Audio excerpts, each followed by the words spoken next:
मित्रों, मेरे प्यारे मित्रों, कहाँ हैं आप लोग? आ गए मेरे दोस्तों, हम आ गए आपके पास। आइए मित्रों, हम आगे बढ़े जरा सा।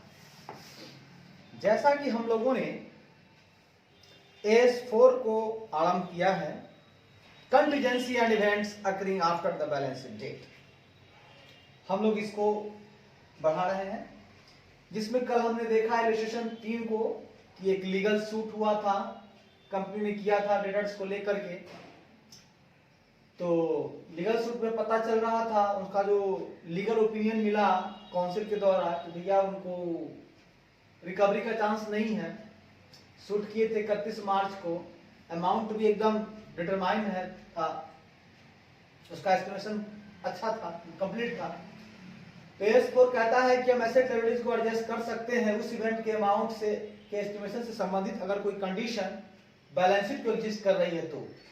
हाँ, उसके लिए अगर हमारे पास अगर हमें एडिशन एविडेंस मिलता है, ठीक है ना, एडिशनल एविडेंस मिलता है तो क्योंकि सहायता करता है, तो इस केस में कंपनी को प्रोविजन फॉर डाउट डेट्स बना लेना चाहिए। क्योंकि लीगल सूट जो है 31 मार्च 2001 को ही फाइल कर दी गई है और इस सूट से रिकवरी का चांस अच्छा नहीं है। यद्यपि लीगल सूट का वास्तविक परिणाम भविष्य में जाना जाएगा, लेकिन अभी फाइनेंशियल स्टेटमेंट के फिनालाइजेशन से पहले डेटर से नन रिकवरी की परिस्थिति एग्जिस्ट हो रही है। इसलिए कंपनी को 31 मार्च 2021 फाइनेंशियल वर्ष के लिए प्रोविजन फॉर डाउट डेट्स बना लेना चाहिए।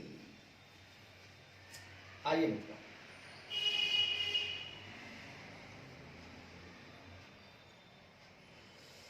आगे बढ़े।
अगला क्वेश्चन है मेरे मित्र,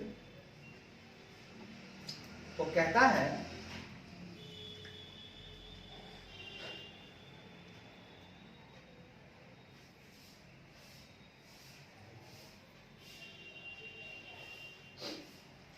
आर लिमिटेड,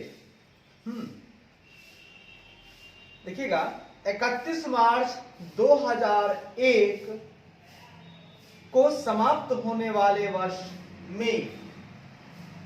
वर्ष के लिए, ठीक है, 31 इलस्ट्रेशन है आपका 4, देखिएगा 31 मार्च 2001 को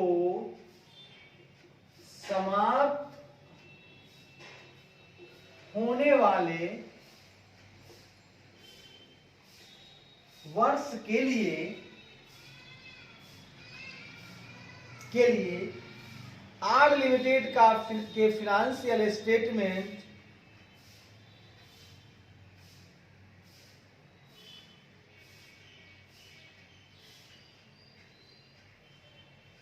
ठीक है, वर्ष के लिए आर लिमिटेड का फिनेंशियल स्टेटमेंट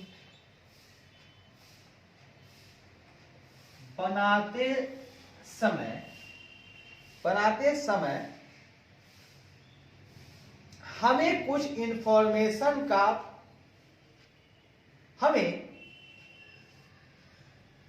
नीचे लिखे इंफॉर्मेशन ध्यान में आया। समय हमें नीचे लिखे इंफॉर्मेशन ध्यान में आया।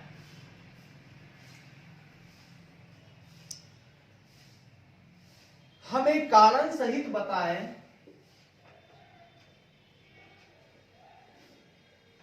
हमें कारण सहित बताना है कि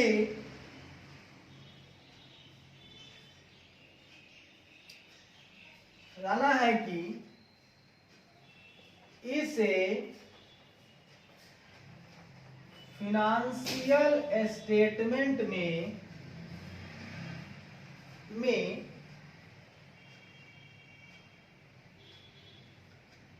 कैसे डील करना चाहिए, फाइनेंशियल स्टेटमेंट में कैसे डील करना होगा, कैसे डील करना होगा जरा बताइएगा।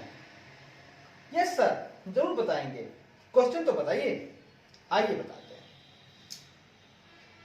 तो सर, कंपनी 100 लाख रुपए अप्रैल 2001 में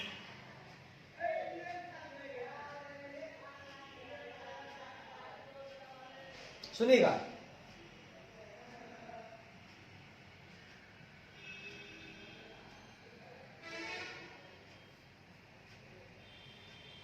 सुनिएगा पहले। कंपनी ने अप्रैल 2001 में कंपनी ने अप्रैल 2001 में एक में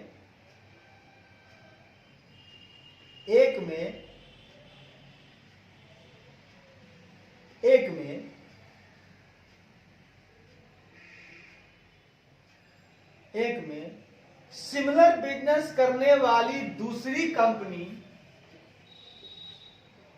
सिमिलर बिजनेस करने वाली किसी दूसरी कंपनी के एक्विजिशन में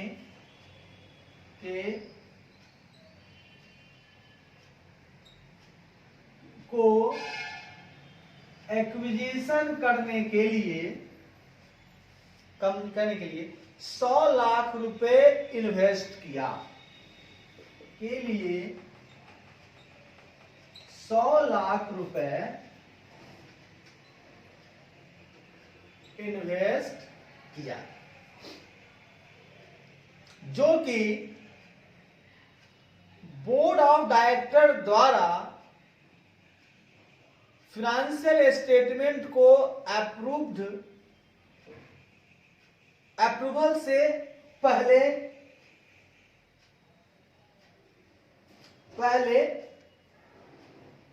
इन्वेस्ट किया गया, जो कि बोर्ड ऑफ डायरेक्टर द्वारा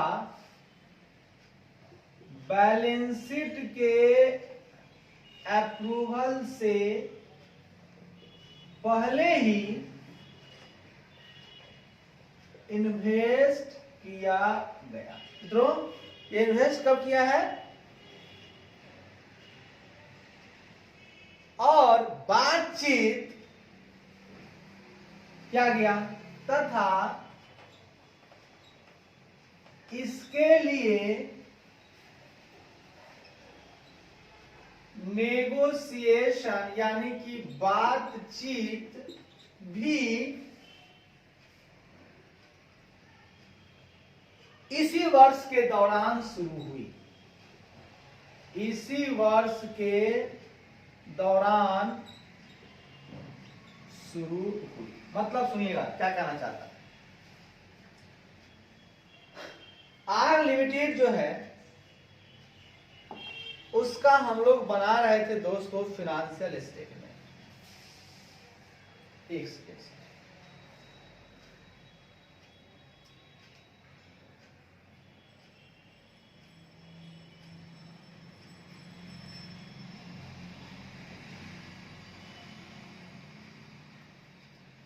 मित्रों, ए मेरे प्यारे मित्रों, सुनिए, जो हम कहना चाह रहे हैं मित्रों वो सुनिए, गौर से सुनिएगा हम क्या कहना चाहते हैं। एक सेकंड। 31 मार्च 2001 को समाप्त होने वाले वर्ष के लिए आर लिमिटेड का फाइनेंशियल स्टेटमेंट बनाते समय हमें नीचे लिखे इंफॉर्मेशन ध्यान में आया। आर लिमिटेड का फाइनेंशियल स्टेटमेंट, हमें कारण सहित बताइए कि इसे फाइनेंशियल स्टेटमेंट कैसे डील करना होगा। कंपनी ने अप्रैल 2001 में सिमिलर बिजनेस करने वाली कंपनी को एक्विजिशन करने के लिए 100 लाख रुपया इन्वेस्ट किया, जो कि बोर्ड ऑफ डायरेक्टर द्वारा बैलेंस शीट के अप्रूवल, किसका बैलेंस शीट द्वारा, आर लिमिटेड के बैलेंस शीट के अप्रूवल से पहले ही इन्वेस्ट किया।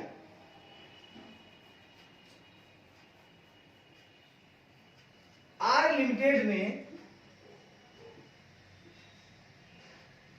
अपने बैलेंस शीट के अप्रूवल से पहले ही इन्वेस्ट किया।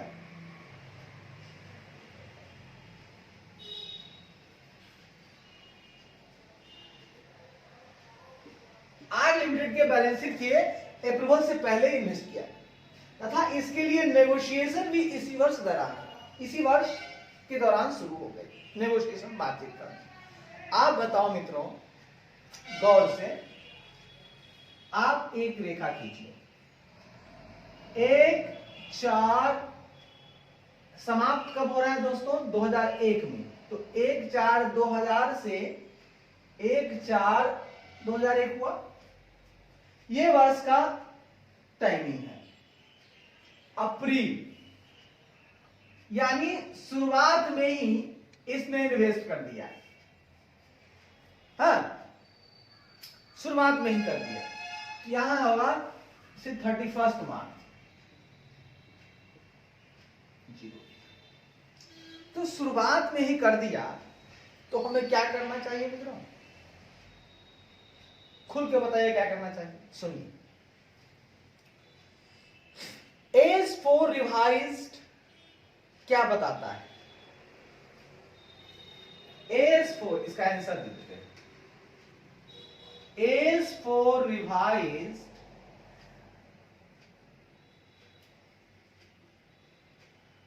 Define, A four revise define करता है, क्या डिफाइन करता है? AS for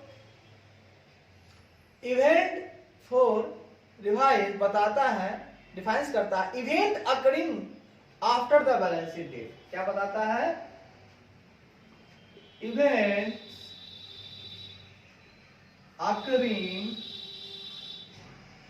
after the balance sheet date. Event occurring after the balance sheet date, ये क्या कहता है? सुनिएगा।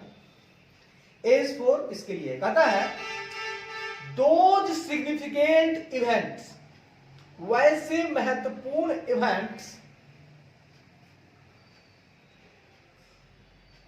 Both favourable and unfavourable,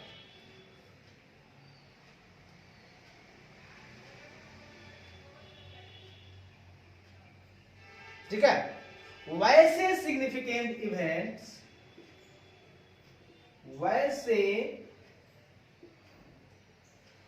significant events जो फेवरेबल तथा अनफेवरेबल दोनों हैं, जो कि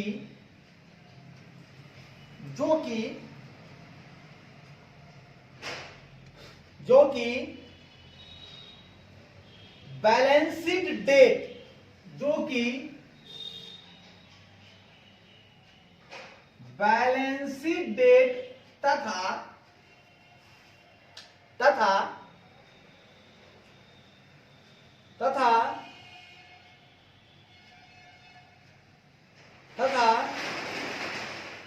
दूसरा वह डेट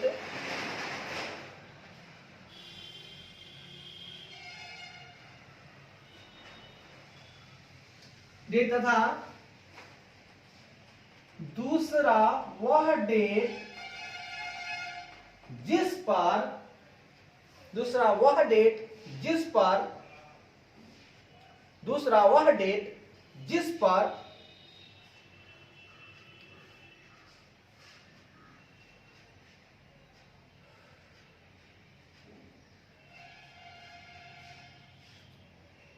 जिस डेट पर कंपनी के केस में दूसरा वह डेट जिस पर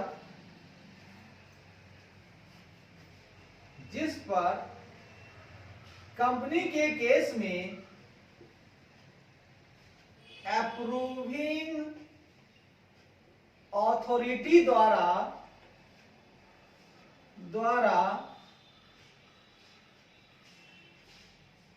फिनेंशियल स्टेटमेंट को अप्रूवल दिया जाता है, फाइनेंशियल स्टेटमेंट को अप्रूवल दिया जाता है या अप्रूव किया जाता है। तो सुनिएगा, वैसे सिग्निफिकेंट इवेंट्स जो फेवरेबल तथा अप्रूवल दोनों हैं, जो कि बैलेंस शीट तथा दूसरा वह डेट जिस पर कंपनी के केस में अप्रूविंग अथॉरिटी द्वारा फाइनेंशियल स्टेटमेंट को अप्रूव किया जाता है। अतः इन दोनों डेट के बीच अकर्ड हुई है। वैसे सिग्निफिकेंट इवेंट जो फेवरेबल तथा अप्रूवल दोनों हो सकते हैं, जो कि अकर्ड हुए हैं, जो कि बैलेंस शीट तथा दूसरा वह डेट जिस पर कंपनी के केस में अप्रूविंग अथॉरिटी द्वारा फाइनेंशियल स्टेटमेंट अप्रूव किया जाता है, कहता है इन दोनों डेट के बीच अकर्ड हुई है। अच्छा, तो वो क्या हो सकता है? फेवरेबल भी हो सकता है और अनफेवरेबल भी हो सकता है। अकॉर्डिंगली इसके अनुसार इस तरह से acquisition of another company is a event. अब आइए, इस प्रकार किसी दूसरी सिमिलर कंपनी का एक्विजिशन एक इवेंट है, जो कि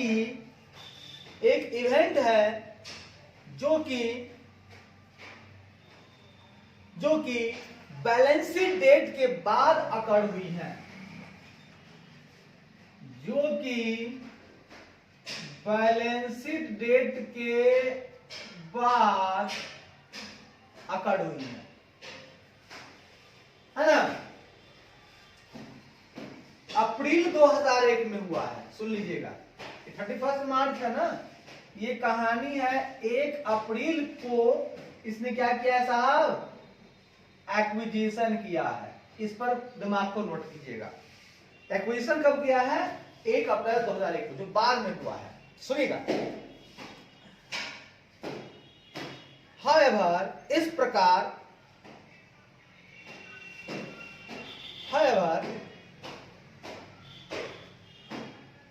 कट हुआ है। इस प्रकार किसी दूसरी सिंगल कंपनी का एक्विजिशन एक इवेंट है, जो कि बैलेंस शीट के बाद अकर्ड हुई है। इस प्रकार इसीलिए ऐसा लिखिए, इसीलिए एसेट एंड लायबिलिटीज को एडजस्टमेंट करने की आवश्यकता नहीं है। इसलिए एसेट एंड लायबिलिटीज को एडजस्टमेंट करने की आवश्यकता नहीं है मित्रों। इसीलिए एसेट एंड लायबिलिटीज को एसेट करने की आवश्यकता नहीं है, क्योंकि इवेंट डज नॉट अफेक्ट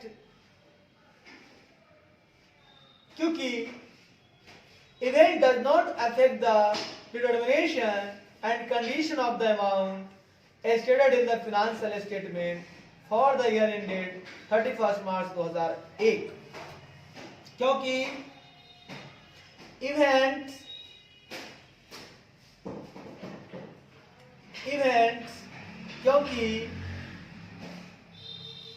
31 मार्च 2001 को समाप्त होने वाले वर्ष के लिए, क्योंकि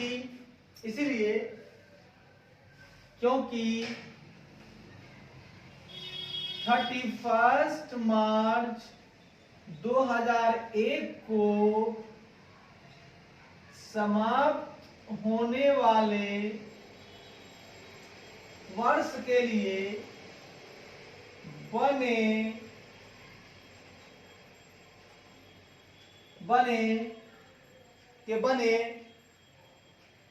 फाइनेंशियल स्टेटमेंट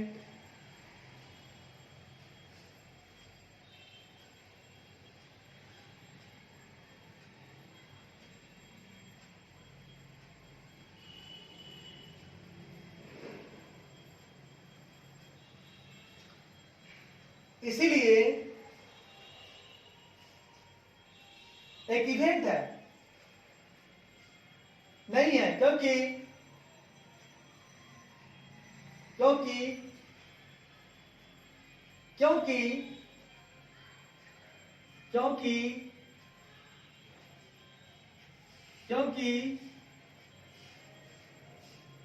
यह इवेंट 31 मार्च को समाप्त होने वर्ष के लिए बने फाइनेंशियल स्टेटमेंट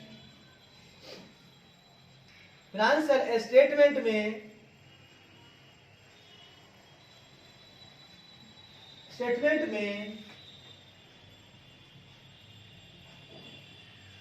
बताए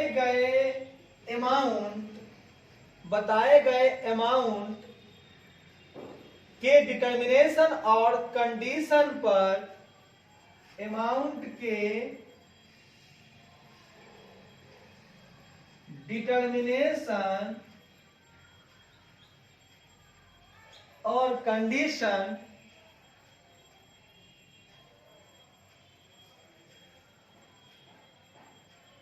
कंडीशन पर कोई प्रभाव नहीं डालता है, अफेक्ट नहीं कर रहा। कहना चाहता है, सुनिएगा मित्रों, क्या कहना चाहता सुनिएगा, कि इस प्रकार किसी दूसरी सिमिलर कंपनी का एक्विजिशन, ये तो आप समझ गए, केस फॉर रिवाइज जो डिफाइन करता है events occurring after the balance sheet date को, सिर्फ डेट वाला बात को। वैसे सिग्निफिकेंट इवेंट जो फेवरेबल भी हो सकते हैं तथा अनफेवरेबल भी हो सकते हैं, दोनों है, जो कि बैलेंस शीट डेट तथा दूसरा वह डेट जिस पर कंपनी के केस में अप्रूविंग अथॉरिटी द्वारा फाइनेंशियल स्टेटमेंट को अप्रूव किया जाता है। तो इन दोनों डेट के बीच अकड़ हुआ है। इवेंट्स कब अकड़ हुआ है? बैलेंस शीट डेट और अप्रूव वाला डेट, दोनों डेट के बीच हुआ है। इस प्रकार किसी दूसरी सिमिलर कंपनी के एक्विजिशन भी एक इवेंट है जो कि बैलेंस शीट डेट के बाद अकड़ हुई है। इसलिए एसेट एंड लायबिलिटीज को एडजस्टमेंट करने की आवश्यकता नहीं है, क्योंकि यह इवेंट जो है 31 मार्च 2001 को समाप्त होने वाले वर्ष के लिए बने फाइनेंशियल स्टेटमेंट में बताए गए जो अमाउंट हैं, उनके जो डिटर्मिनेशन है और उनके जो कंडीशन है, उन पर ही कोई प्रभाव नहीं डाल रहा है अलग से। यह इवेंट ये नहीं कह रहा है कि भैया फाइनेंशियल स्टेटमेंट में जो अमाउंट दिया गया है ना, उसको ये प्रभावित कर रहा है। यदि प्रभावित करता तो हम एडजस्ट करते, लेकिन यहां कोई कंडीशन ही नहीं हमको दिख रहा है बैलेंस शीट डेट को है ना, जो बैलेंस शीट डेट है 31 मार्च एक जो हमारा बैलेंस शीट डेट है, उस डेट पर हमको कुछ भी इस तरह का नहीं दिख रहा है जिससे हमको पता चले कि भैया उसमें लिखे गए जो अमाउंट है उनको ये प्रभावित कर रहा है इवेंट्स। तो ये इवेंट्स कोई प्रभाव नहीं डाल रहा है, इसलिए एडजस्ट करने की जरूरत मुझे नहीं है मित्रों। हाँ, डिस्क्लोजर करेंगे, हमें डिस्क्लोजर करना चाहिए, हमें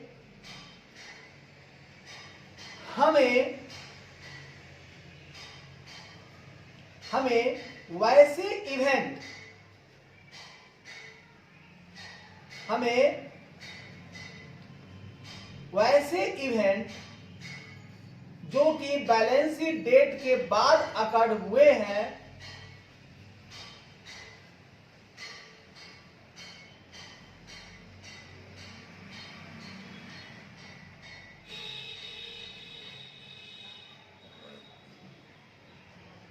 वाह बहुत झक्कास, एकदम वही बात है, मजा आ गया।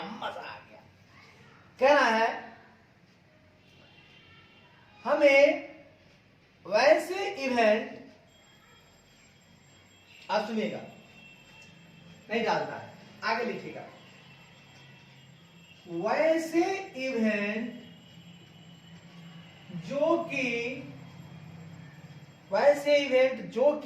बैलेंस शीट डेट के बाद अकर्ड हुए हैं, जो कि बैलेंस शीट डेट के बाद अकर्ड हुए हैं और जिनसे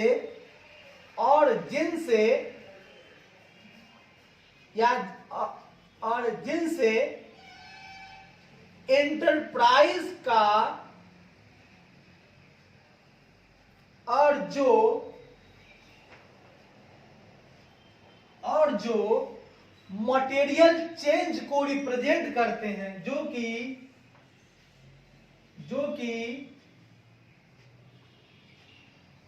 रिप्रेजेंट करते हैं या और जिनसे रिप्रेजेंट होता है कि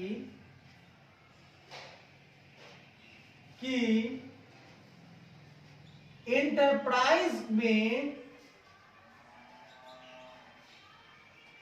मटेरियल चेंज हुआ है, एंटरप्राइज में मटेरियल चेंज हुआ है तथा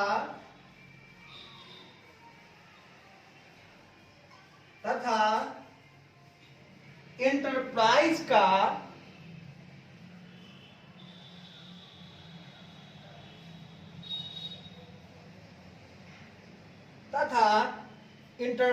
का फिनेंशियल पोजीशन तथा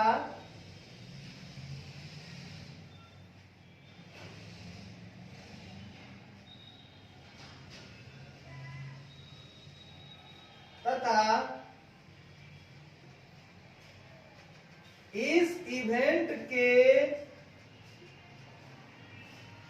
कमिटमेंट से एंटरप्राइज का फिनेंशियल पोजीशन बहुत प्रभावित हो गया है, बहुत प्रभावित हुआ है। सुनिएगा बात मेरा, वैसे तो आवश्यकता नहीं है क्योंकि बैलेंस शीट डेट के बाद इवेंट अकर्ड हुआ है, हाँ, और बैलेंस शीट डेट को, है ना, बैलेंस शीट डेट को फाइनेंशियल स्टेटमेंट में जो अमाउंट दिखाया है उसके डिटर्मिनेशन में या वहां पर जो कंडीशन है उस कंडीशन पर कोई प्रभाव नहीं पड़ा है, बैलेंस शीट डेट को कोई प्रभाव नहीं पड़ रहा है इस इवेंट के होने से, तो हमको जरूरत नहीं है एडजस्ट करने की। लेकिन वैसे इवेंट जो बैलेंस शीट डेट के बाद अकर्ड हुए हैं, जिनसे रिप्रेजेंट होता है कि एंटरप्राइज में मटेरियल चेंज हुआ है तथा इस इवेंट के कमिटमेंट से एंटरप्राइज का फाइनेंशियल पोजीशन प्रभावित हो गया है, प्रभावित हो गया है,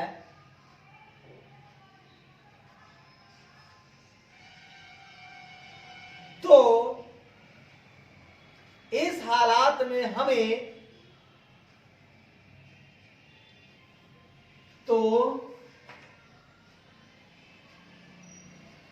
इस परिस्थिति में हमें उस इवेंट का डिस्क्लोजर अप्रूविंग अथॉरिटी के रिपोर्ट में अप्रूविंग अथॉरिटी के डिस्क्लोजर, तो हमें उस इवेंट का डिस्क्लोजर अप्रूविंग अथॉरिटी के रिपोर्ट में देना चाहिए। ठीक है, हमको डिस्क्लोजर पढ़ाना होगा, डिस्क्लोजर देना होगा। कहां देना होगा साहब? देना चाहिए अप्रूविंग अथॉरिटी के रिपोर्ट में। बहुत शानदार, बहुत बढ़िया, बहुत उम्दा देना चाहिए। तो इस केस में अब आइए हम लास्ट निचोड़ निकालते हैं, ऊपर लिखते हैं। ठीक है, आ जाएगा, यहां लिख देते हैं। इस केस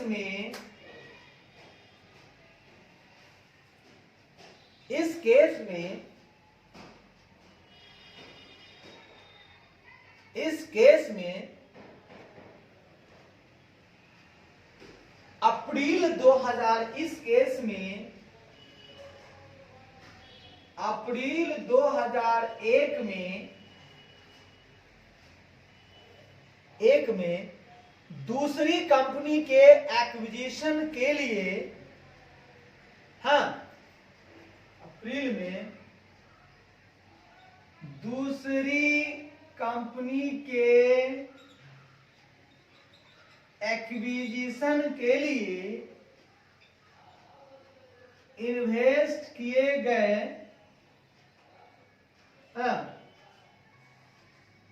के लिए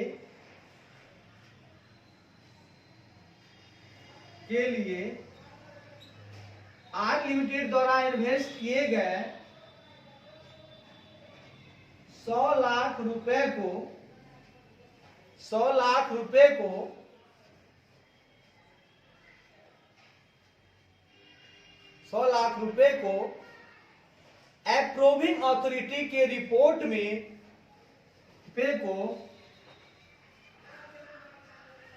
अप्रूविंग अथॉरिटी के रिपोर्ट में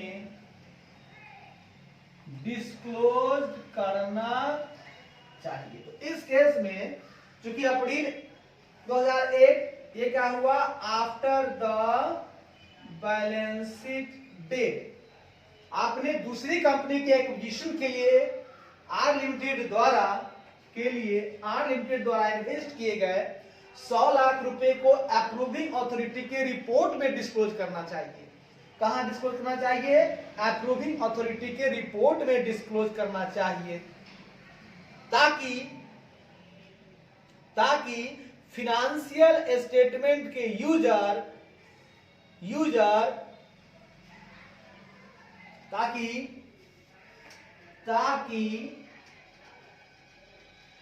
फिनेंशियल स्टेटमेंट के यूजर प्रॉपर इवैल्यूएशन और डिसीजन बनाने के योग्य हो सके। यूजर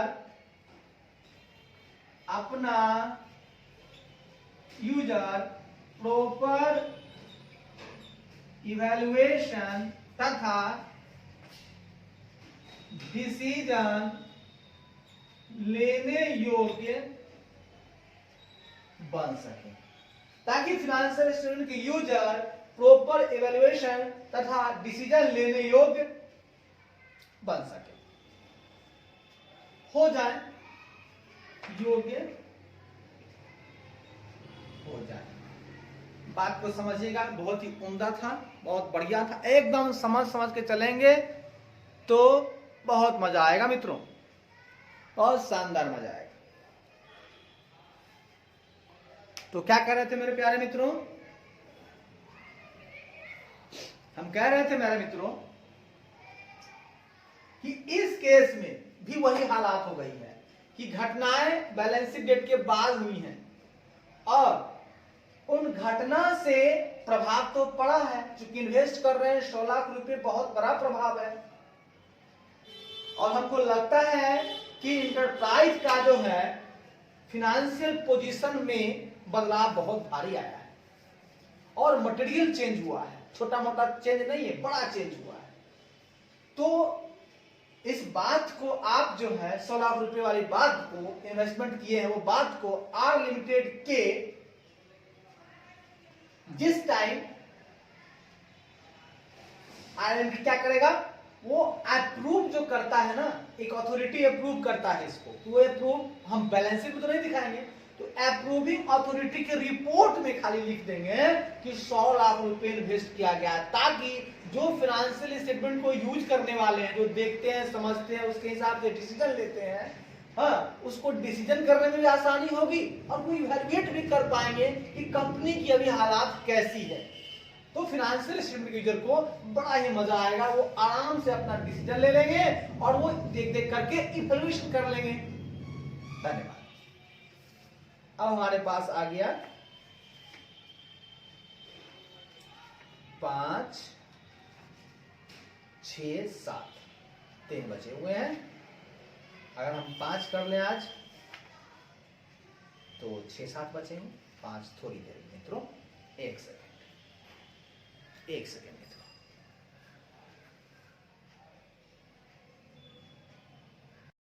आइए मेरे प्यारे मित्रों, आ जाइए। अब चलते हैं हम लोग। अब दोस्त की जरूरत भी नहीं है, ये मेरा दोस्त है, लग रहा है कि सामने कोई दोस्त है। आइए मित्रों, अब हम लोग आगे बढ़ते हैं। 4 तो हो गया है, 5 की तरफ चलते हैं।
बाबा, आप मेरे स्वामी है बाबा, हंस नहीं रहा हूं बाबा, आपको दिल में बसाया है। आइए बात करते हैं। हम चल रहे हैं 5वें तरफ। मेरे पास आ गया इलस्ट्रेशन 5। क्या कहता है सुनिएगा।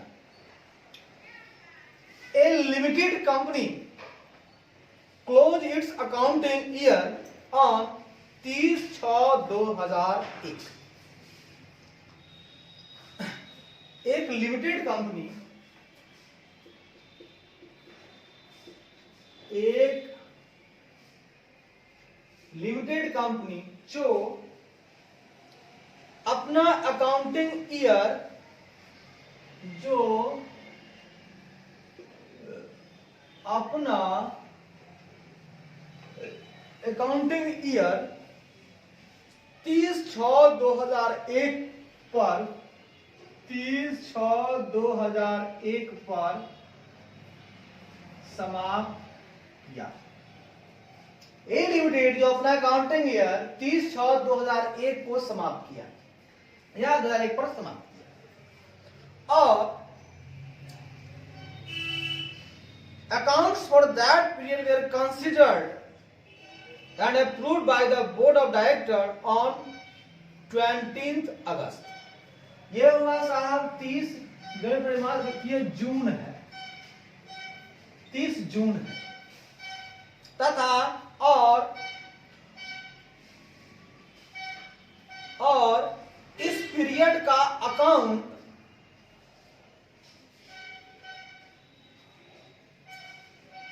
और तथा इस पीरियड के अकाउंट पर विचार तथा इसके अकाउंट पर विचार तथा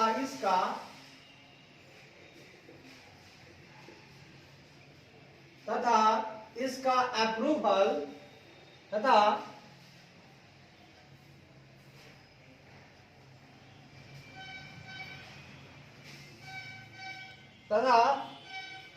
इस पीरियड के अकाउंट पर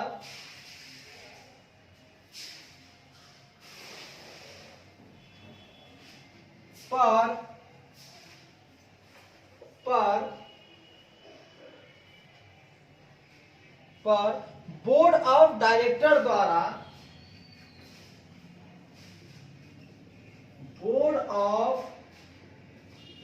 डायरेक्टर द्वारा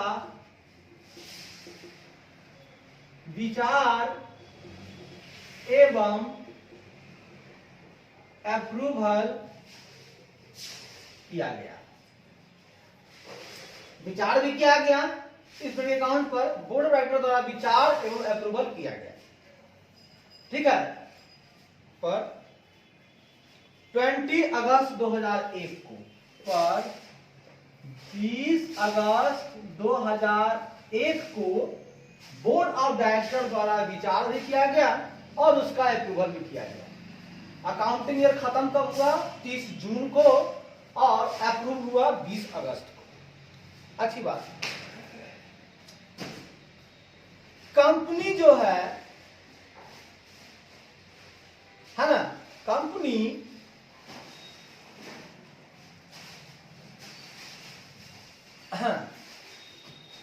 was engaged in laying pipeline for an oil company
company किसी दूसरी ऑयल कंपनी के लिए पृथ्वी के नीचे पृथ्वी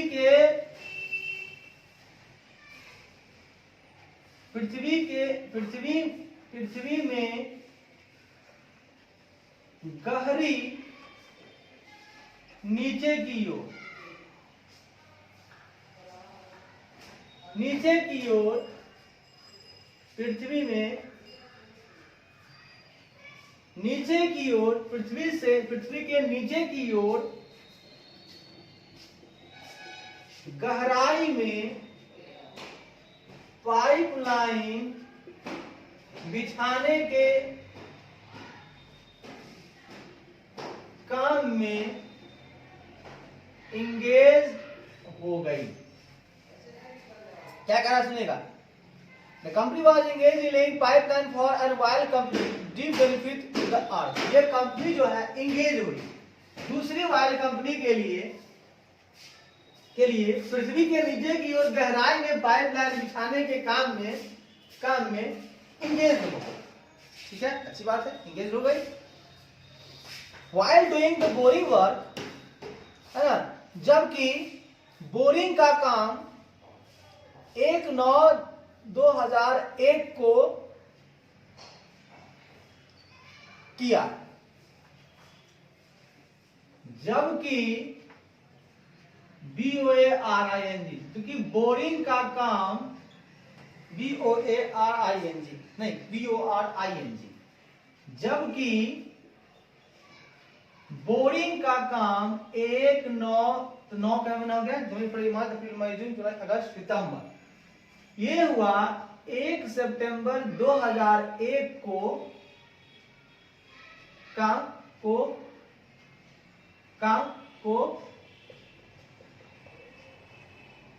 शुरू किया, काम शुरू किया।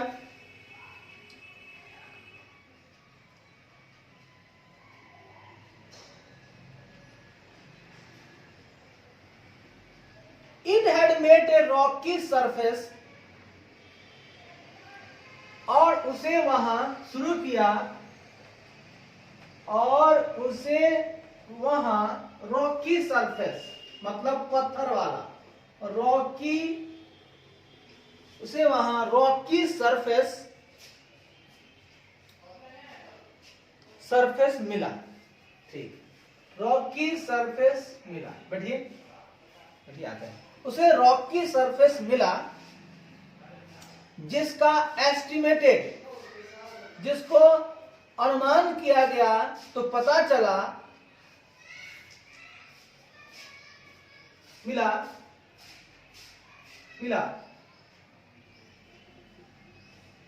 जिसे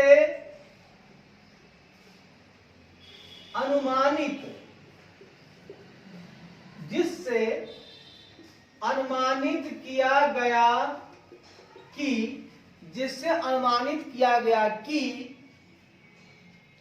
80 लाख का एक्स्ट्रा कॉस्ट लगेगा।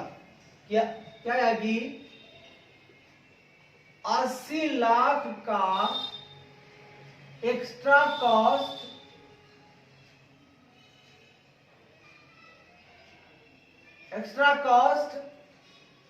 साथ में आएगा। एक्स्ट्रा कॉस्ट साथ में आएगा। पहले वाले कॉस्ट तो है ही है, उसमें 80 लाख का एक्स्ट्रा कॉस्ट साथ में आएगा। ठीक है, साथ में आएगा। तो हमें रीजन बताने की आवश्यकता है, तो हमें रीजन बताना है कि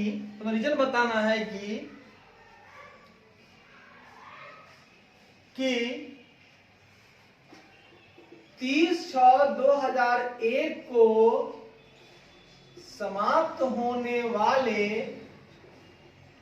वर्ष के लिए फाइनेंशियल स्टेटमेंट के साथ होने वाले फाइनेंशियल स्टेटमेंट के साथ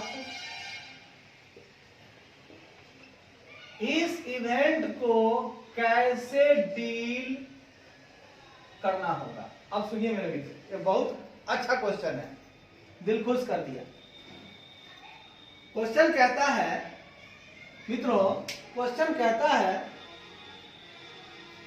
एक्सक्यूज मी, एक मिनट।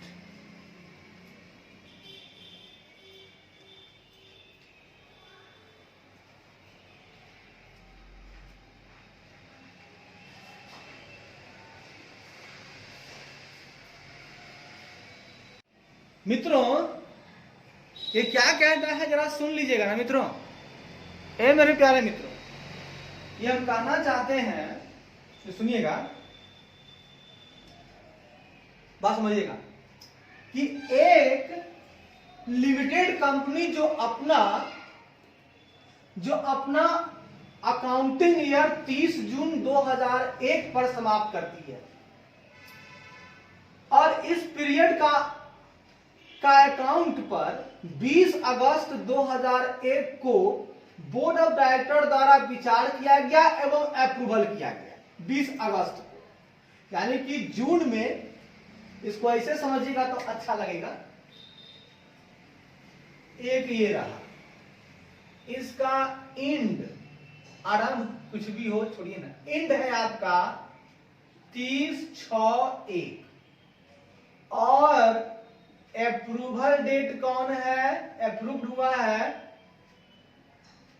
20 मार्च अप्रैल मई जून जुलाई अगस्त 20/8 को, और रॉकी सरफेस मिला है,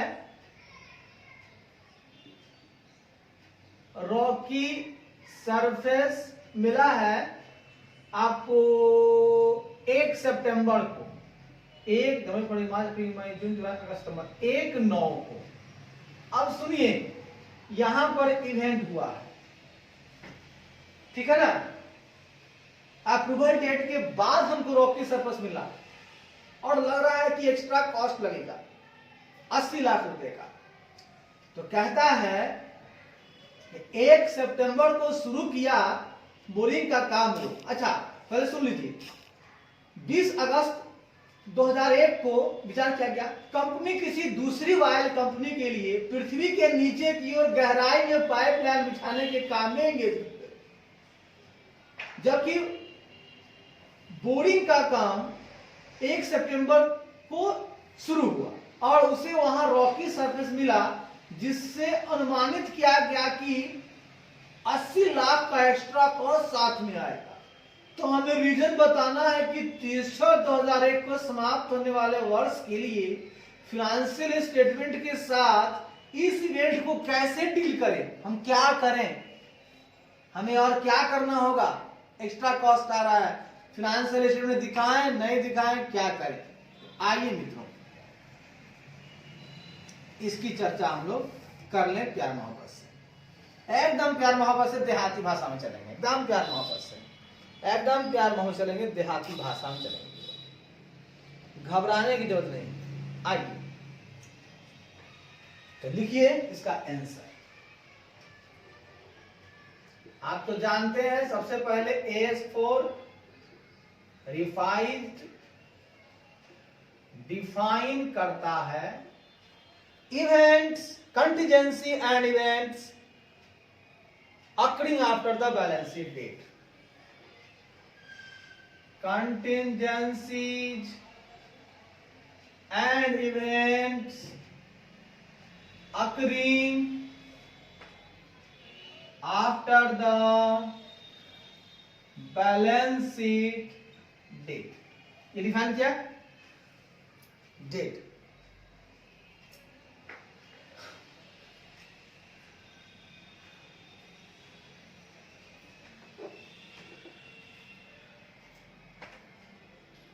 डिफाइन करता है कि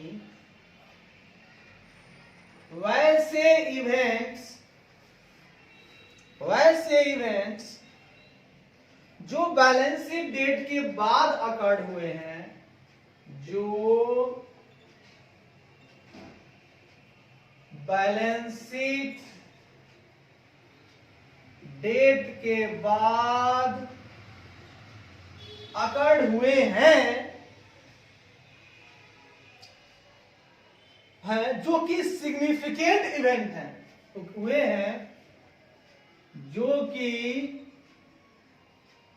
सिग्निफिकेंट इवेंट्स हैं, और ये फेवरेबल एंड अनफेवरेबल दोनों हो सकते हैं, और ये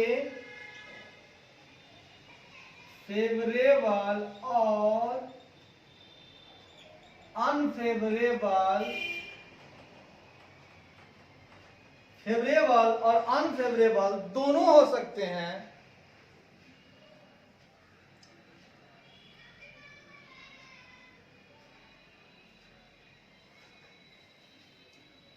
हाँ, कहता है S for revise contingency and event occurring after the balance sheet, define करता है वैसे इवेंट जो बैलेंस शीट डेट के बाद अकर हुए हैं, जो कि सिग्निफिकेंट इवेंट है, और ये फेवरेबल और अनफेवरेबल दोनों हो सकते हैं।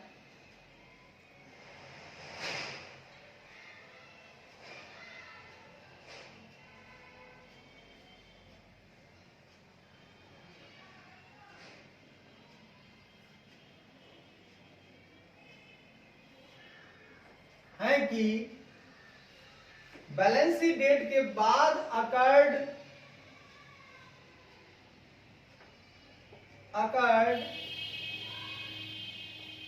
होने वाले इवेंट जो कि सिग्निफिकेंट इवेंट है, और यह फेवरेबल और अनफेवरेबल दोनों हो सकते हैं, जो कि बैलेंस शीट डेट और जो कि बैलेंस शीट डेट और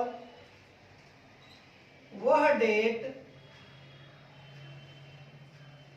जिस पर फिनेंशियल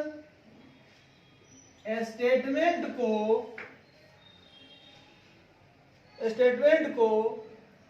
बोर्ड ऑफ डायरेक्टर द्वारा अप्रूव्ड किया जाता है, को बोर्ड ऑफ डायरेक्टर द्वारा को कंपनी के केस में बोर्ड ऑफ डायरेक्टर द्वारा अप्रूव्ड किया जाता है,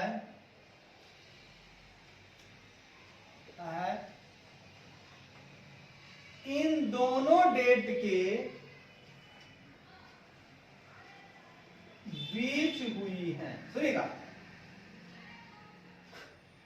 कहता है contingency and event occurring after the balance sheet define करता है कि बैलेंस शीट डेट के बाद अकर्ड होने वाले इवेंट जो कि सिग्निफिकेंट इवेंट है, और ये फेवरेबल और अनफेवरेबल दोनों हो सकते हैं, जो कि बैलेंस शीट डेट और वह डेट जिस पर फाइनेंशियल स्टेटमेंट को कंपनी के केस में बोर्ड ऑफ डायरेक्टर द्वारा अप्रूव किया जाता है, इन दोनों डेट के बीच हुई है, के बीच अकर्ड हुई है, इन दोनों के बीच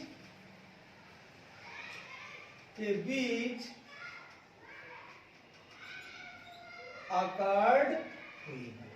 इवेंट कब अकर्ड हुई है? इन दोनों के बीच अकर्ड हुई है। ठीक है, इन दोनों बीच अकर्ड हुई है।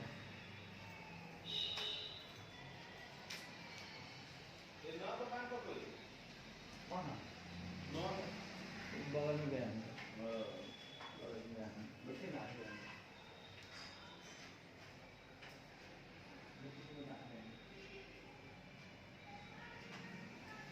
अकर्ड हुई। ठीक है मेरे प्यारे मित्रों, मेरे प्यारे मित्रों सुनिएगा, अकर्ड हुई है। तो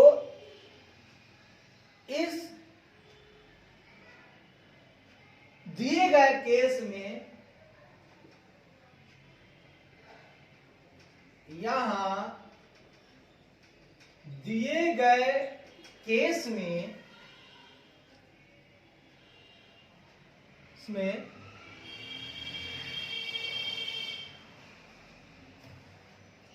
केस में को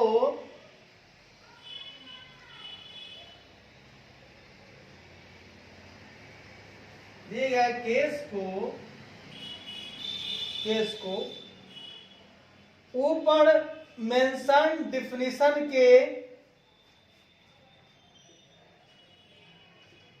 ऊपर दिए गए डिफिनीशन के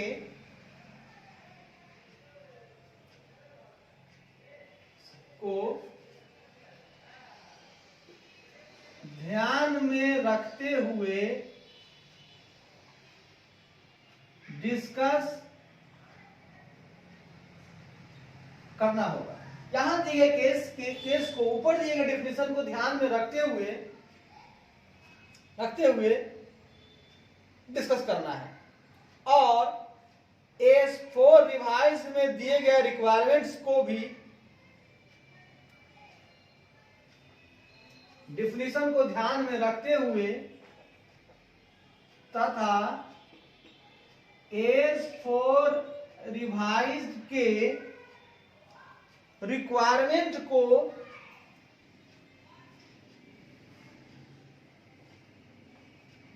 दिए गए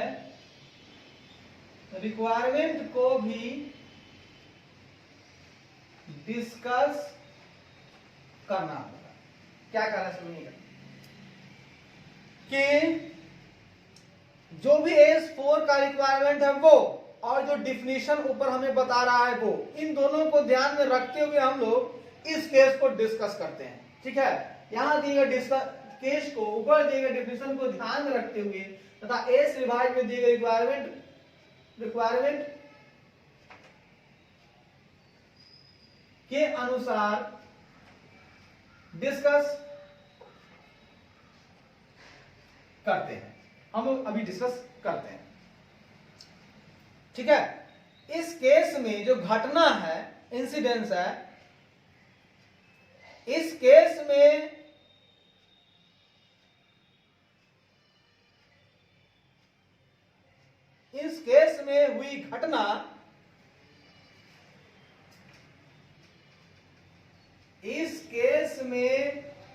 हुई घटना जो कि कॉस्ट को, जो कि एक्सपेक्ट करते हैं हम उससे, आशा है ना, जो कि कॉस्ट को बढ़ाने में, जो कि कॉस्ट को pushup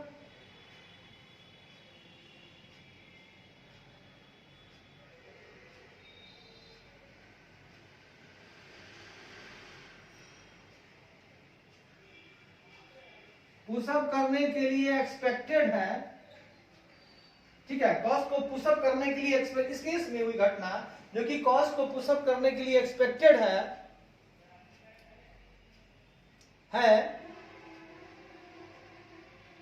become evident after the date of approval of the account। हाँ, इस केस में हुई घटना जो कि कॉस्ट को पुशअप करने के लिए एक्सपेक्टेड है और इसका एविडेंट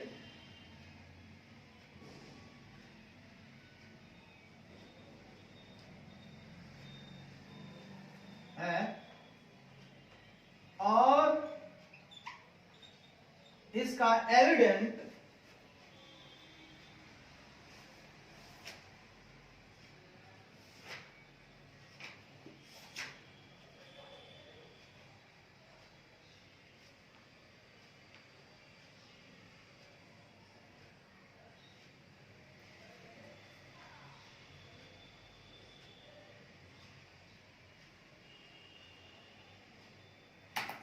और इसका एविडेंट मतलब प्रमाण, और इसका प्रमाण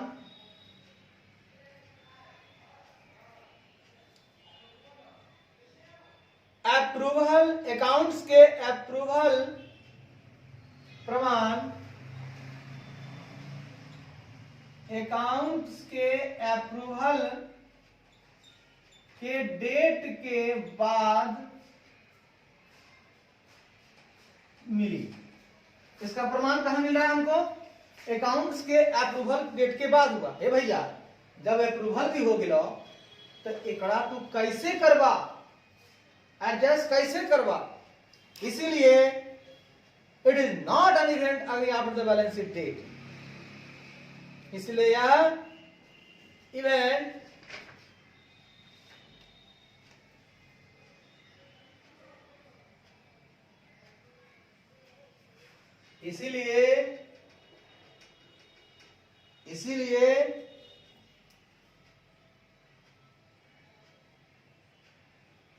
इसीलिए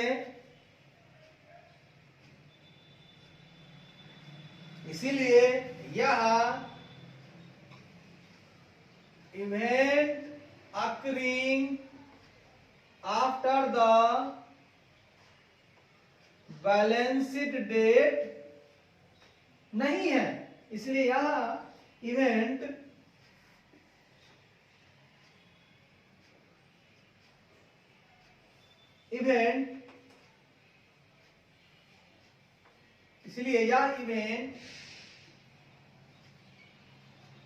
बैलेंस्ड डेट के बाद अकर्ड नहीं हुई है, अतः यह नॉन एडजस्टिंग इवेंट्स हैं। मित्रों, ये मेरे प्यारे मित्रों, इसको समझ लीजिए बात को प्यार मोहब्बत से। हम कह रहे थे कि एज फॉर रिवाइज जो है contingency and events occurring after the balance sheet date है, जो कि डिफाइन करता है कि बैलेंस शीट डेट के बाद अकर्ड होने वाले इवेंट जो कि सिग्निफिकेंट इवेंट है, और ये फेवरेबल और अनफेवरेबल दोनों हो सकते हैं, जो कि बैलेंस शीट डेट और वह डेट जिस पर फाइनेंशियल स्टेटमेंट को कंपनी के केस में बोर्ड ऑफ डायरेक्टर द्वारा अप्रूव किया जाता है, इन दोनों डेट के बीच अकर्ड हुई। लेकिन यहां दिए गए केस में ऊपर दिए गए डिफिनेशन को ध्यान में रखते हुए तथा एज फॉर रिवाइज में दिए गए रिक्वायरमेंट के अनुसार अगर हम डिस्कस करते हैं तो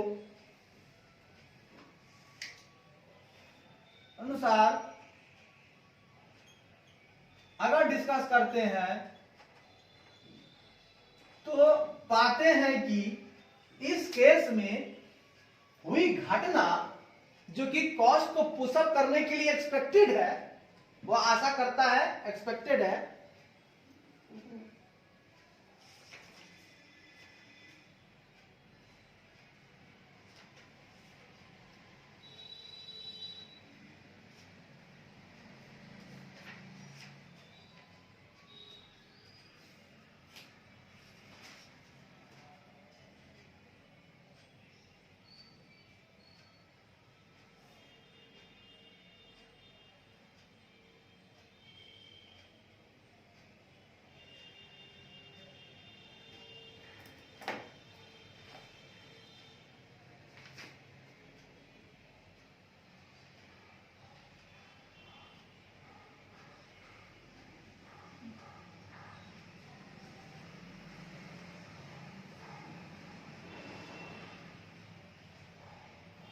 में आशा किया है, एक्सपेक्टेड है मतलब आशा है, इस घटना से कॉस्ट को पुशअप करने की आशा है।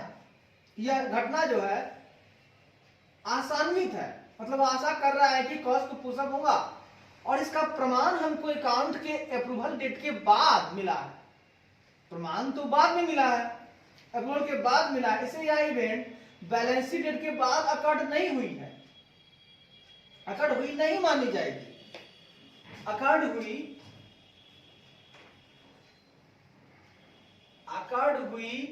नहीं मानी जाएगी, अतः यह नॉन एडजस्टिंग इवेंट्स है। चलिए, धन्यवाद, कोटि कोटि धन्यवाद, आप लोग साथ हैं हमारे, धन्यवाद।